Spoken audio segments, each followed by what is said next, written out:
Hello students. पिछले number पर मैंने आपको हाइब्रिडाइजेशन समझाया था और आज जो है आपको ये वेस्पर थ्योरी क्या होती है, इसके मेन पॉइंट्स क्या हैं, किसने इसको प्रतिपादित किया था, मैं आपको ये बताऊंगा। और कैसे कैसे किसी भी मॉलिक्यूल की शेप, क्योंकि बहुत प्रॉब्लम होती है स्टूडेंट्स को कि भाई किसकी शेप कैसी, याद नहीं कर पाते हैं। क्योंकि हाइब्रिडाइजेशन का पता हो तो जल्दी बता देते हैं कि शेप ऑफ मॉलिक्यूल कैसी होती है। देखिए, VSEPR theory valence shell electron pair repulsion theory है। इस थ्योरी को गिलेस्पी तथा नायहोम ने 1957 में प्रतिपादित किया था। 1957 में प्रतिपादित किया था यह थ्योरी। देखिए मेन बात क्या है, यह थ्योरी किसी अकार्बनिक अणु या किसी भी इनऑर्गेनिक मॉलिक्यूल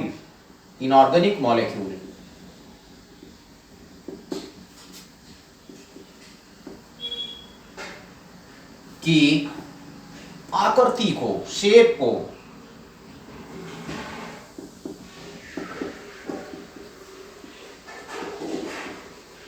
को बताती है,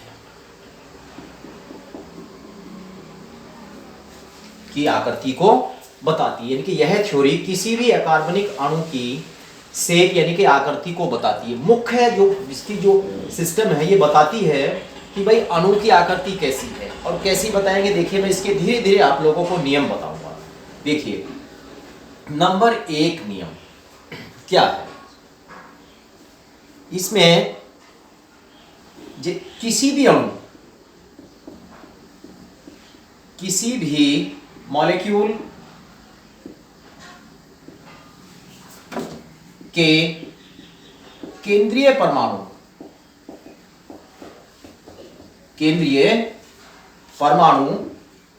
के संयोजी कोश में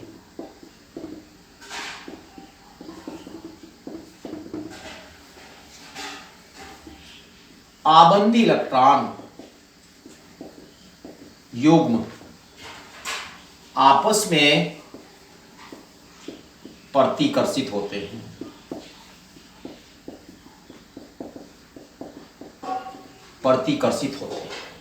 नंबर 2 नियम,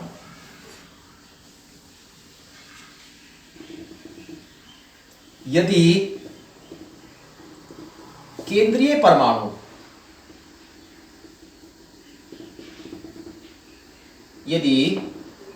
परमाणु के पास सभी आबंधी इलेक्ट्रॉन युग्म होता है,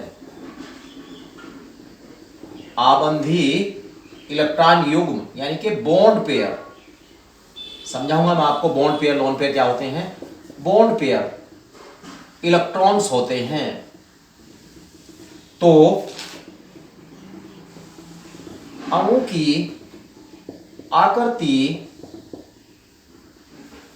निश्चित होती है। अणु की आकृति निश्चित होती है। देखिए मैं बता देता हूं ये बॉन्ड पेयर क्या होते हैं। जैसे हमारे पास ये मेथेन है, हमारे पास ये मेथेन है, तो कार्बन है हमारे पास, ये हाइड्रोजन चार्ज जुड़े हुए इसके साथ में है। तो ये देखिए इलेक्ट्रॉनों का साझा है, ये ऐसे भी देख लीजिए आप, H H H और ये H, देखो ये इस तरीके से जुड़े हुए हैं। इसमें ये जो हमारे पास है सारे के सारे, ये भी और ये भी, सारे के सारे बॉन्ड पेयर है। नेक्स्ट नियम,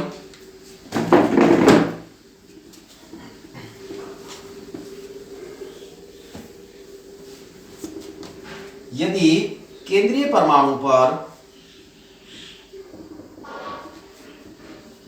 यदि केंद्रीय परमाणु पर आबंधी तथा अनाबंधी इलेक्ट्रॉन युग्म, इसको बोलते हैं बॉन्ड पेयर, और वह लोन पेयर, दोनों प्रकार के इलेक्ट्रॉन युग्म हों तो मॉलिक्यूल की आकृति निश्चित नहीं होती है, निश्चित नहीं होती है, निश्चित नहीं होती। देखो कैसे बताऊंगा आपको। जैसे हमारे पास ये अमोनिया है, H H H, ये क्या है? बॉन्ड पेयर है। ये भी बॉन्ड पेयर है, लेकिन इसके पास एक लोन पेयर है। ये लोन पेयर इसके पास, इसको बोला हमने लोन पेयर, इसको बोला हमने लोन पेयर। देखिए बॉन्ड, अगर ये लोन पेयर है तो आकृति निश्चित नहीं होती है, अगर ये हटा दिया जाए तो बॉन्ड पेयर होते तो आकृति निश्चित होती है। अब देखिए, अब जो रिपल्शन की जो बात करते हैं, आकृति में जो विकृति आती है, आकृति में जो डिस्टॉर्शन आता है वो कैसे आता है? इस लोन पेयर बॉन्ड पेयर, देखिए रिपल्शन का जो ऑर्डर होता है, बॉन्ड पेयर और बॉन्ड पेयर, इसमें कम होता है, फिर बॉन्ड पेयर और लोन पेयर में इससे अधिक होता है, और लोन पेयर में सबसे अधिक रिपल्शन होता है। इंक्रीजिंग ऑर्डर ऑफ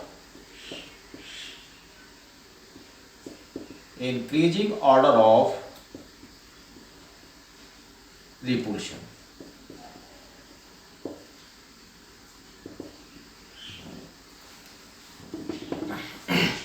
अब देखिए किसकी आकृति कैसी होगी, मैं आपको बताऊंगा। अब सीधे सीधे बताऊंगा कि किसकी आकृति क्या कैसे, इसके आधार पर। और इसमें हाइब्रिडाइजेशन का भी बहुत महत्व होता है, हाइब्रिडाइजेशन का भी बहुत महत्व होता है। मैं आपको बताऊंगा किस किस तरह की आकृति होती है। देखिए टेबल जो दो हैं, यदि केवल बॉन्ड पेयर इलेक्ट्रॉन हो, किसके पास? सेंट्रल एटम के पास। देखिए सबसे पहले मैं आपको बताऊंगा कि केंद्रीय परमाणु पर कितने बॉन्ड पेयर हैं। Number 1, number of bond pair, फिर hybridization, number of bond pair, फिर हाइब्रिडाइजेशन, और एग्जाम्पल, और फिर शेप। देखो कैसे।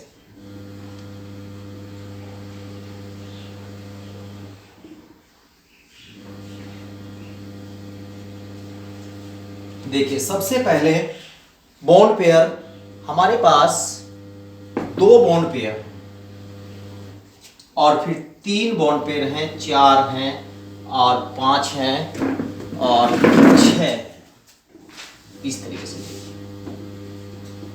यहां पर 6, देखिए ध्यान से। और हाइब्रिडाइजेशन क्या होगा? हाइब्रिडाइजेशन होगा sp।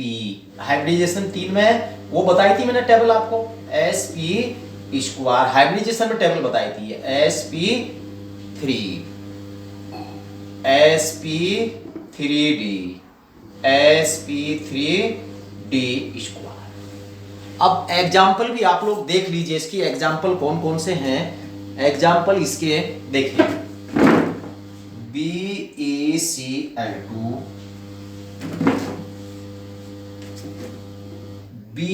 सिंपल एग्जाम्पल बता रहा हूं, BF3, और यहां पर CCl4 कह लें, चाहे CH4 कह लें, और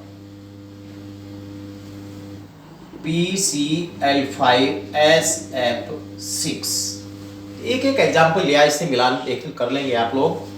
अब देखिए इनकी शेप कैसी होगी, मैं आपको बताता हूं। इनकी जो शेप होगी, इनकी शेप जो है वो किस किस तरीके की होती है मैं आपको बताऊंगा। देखिए यहां जो है शेप कैसी होगी,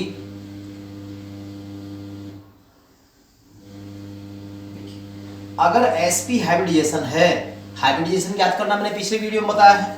अब अगर आपको इसका हाइब्रिडाइजेशन का पता है तो, और केवल बॉन्ड पेयर हो, लॉन पेयर एक ना हो, क्योंकि इसमें बॉन्ड पेयर है। देखिए ये Be और इधर Cl और इधर Cl, देखिए इस पे केवल ये भी बॉन्ड पेयर है और ये भी बॉन्ड पेयर है।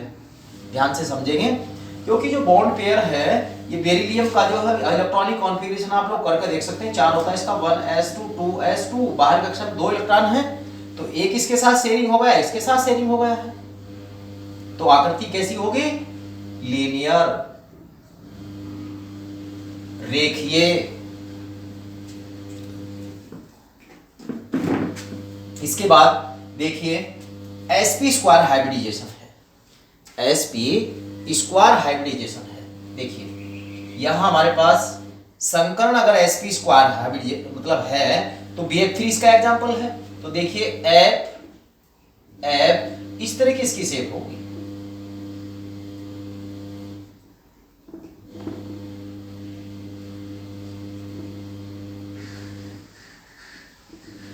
ध्यान से देखिए कैसी इसकी शेप है।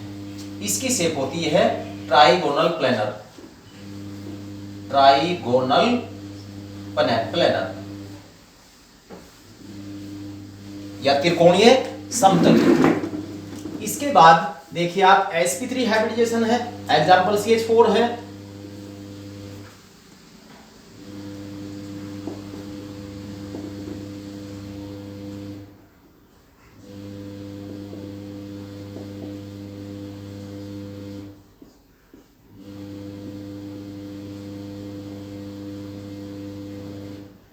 देखिए चतुष्फलकीय, चतुष्फलकीय, चतुष्फलकीय। देखिए केवल ये बॉन्ड पेयर है, सब लोन पेयर एक भी नहीं है। मैंने बताया था, जो नियम बताया था, जो रूल बताया था मैंने इसमें बेस्पर थ्योरी में, अगर लोन पेयर हो गए तो आकृति डिस्टोर्टेड हो जाएगी, विकृत हो जाएगी आकृति। तो इनमें प्रत्येक में ये जो मैंने टेबल बनाई है ये उनके लिए जो केवल बॉन्ड पेयर है, किसके पास, सेंट्रल एटम के पास केवल बॉन्ड पेयर। ये हमारे पास सेंट्रल एटम है कार्बन, यहाँ पर ये भी बॉन्ड पेयर है, ये भी बॉन्ड पेयर है, ये भी बॉन्ड पेयर है, ये भी बॉन्ड पेयर है। अगर सभी बॉन्ड पेयर है तो आकृति निश्चित होती है। अगर कहीं भी हाइब्रिडाइजेशन ये है और लोन पेयर नहीं है तो आकृति चतुष्फलकीय होगी, टेट्राहेड्रल होगी। अब देखिए, अब हमारे पास यदि हाइब्रिडाइजेशन sp3d है, एग्जांपल PCl5 लिया मैंने। अब ध्यान देंगे, देखिए थोड़ा सा नीचे को मैं यहां बना देता हूं इसको,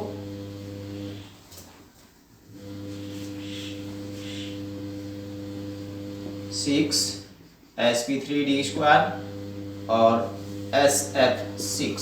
देखो हमारे पास ये Cl Cl Cl Cl और Cl इस तरीके से है।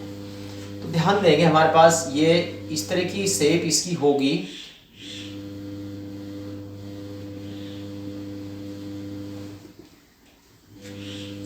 इसकी शेप होती है ट्राइगोनल बाइपिरामिडल, त्रिकोणीय, त्रिकोणीय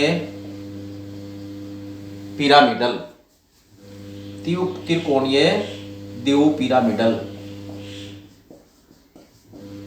त्रिकोणीय द्विपिरामिडल, यानी कि ट्राइगोनल बाइपिरामिडल, ट्राइगोनल बाइपिरामिडल। अब देखिए इसमें 6 क्या है, बॉन्ड पेयर है, हाइब्रिडाइजेशन sp3d स्क्वायर होगा, एग्जांपल SF6 है। अब इसकी हम शेप देख लेंगे, देखिए S, ये F फ्लोरीन और यहां फ्लोरीन और इस तरीके से देखिए।